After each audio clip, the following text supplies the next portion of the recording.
Subscribe to our YouTube channel and press the bell icon to get the latest updates. नमस्कार, मैं पिंटू सिंह यादव आप सभी का स्वागत करते हैं न्यूज लाइव में। दोस्तों, समाजवादी पार्टी के अध्यक्ष अखिलेश यादव ने गुरुवार को लोकसभा उपचुनाव को लेकर बड़ा ऐलान कर दिया है। उन्होंने कहा है कि वो कन्नौज से 2024 का चुनाव लड़ेंगे। डिंपल यादव को मैनपुरी से उपचुनाव में उतारे जाने के बाद कन्नौज सीट को लेकर एक सवाल पर अखिलेश यादव ने कहा कि खाली बैठा हूं, क्या करूंगा, चुनाव तो लड़ लूंगा, हमारा काम ही है चुनाव लड़ना। उन्होंने कहा कि जहां से पहली बार चुनाव लड़ा था वहीं से लड़ लूंगा। वैसे पार्टी ही तय करेगी कि चुनाव में क्या करना है। और डिंपल यादव कन्नौज सीट से सांसद भी रह चुके हैं।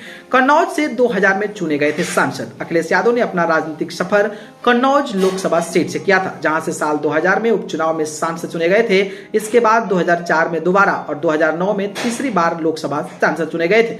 साल 2012 में उत्तर प्रदेश के मुख्यमंत्री बन गए थे, जिसके बाद कन्नौज लोकसभा सीट से इस्तीफा दे दिया था। कन्नौज सीट से अखिलेश की पत्नी डिंपल यादव 2012 में निर्विरोध सांसद बन गई थी और 2014 में दोबारा से जीत दर्ज की। लेकिन 2019 के चुनाव में बीजेपी ने इस सीट को सपा के हाथों से छीन लिया और उनकी पत्नी चुनाव हार गई थी। 2017 में सत्ता गंवाने और 2022 के चुनाव में मिली हार के बाद समाजवादी पार्टी के प्रमुख अखिलेश यादव फिलहाल मैनपुरी में अपने पिता मुलायम सिंह यादव की विरासत को बचाने के लिए जद्दोजहद कर रहे हैं। मैनपुरी सीट से अखिलेश यादव की पत्नी डिंपल यादव चुनाव लड़ रही हैं, जिनके खिलाफ बीजेपी के पूर्व सांसद रघुराज शाक्य चुनावी मैदान में उतरे हैं। सपा और अखिलेश के मैनपुरी के किले को बचाने की चुनौती है, जिसके चलते मुलायम कुनबा पूरी तरह से एकजुट हो गया है। वहीं अगर मैं बात करता हूं तो चाचा शिवपाल सिंह यादव भी भतीजे अखिलेश से सारे गिलवे सिकवे बुलाकर डिंपल यादव को जिताने के लिए मैनपुरी में डेरा जमाए हुए हैं। इस तरह मुलायम कुनबा 6 साल के बाद एक साथ मंच पर नजर आ रहा है। ऐसे में अखिलेश यादव के हौसले बुलंद हो गए हैं।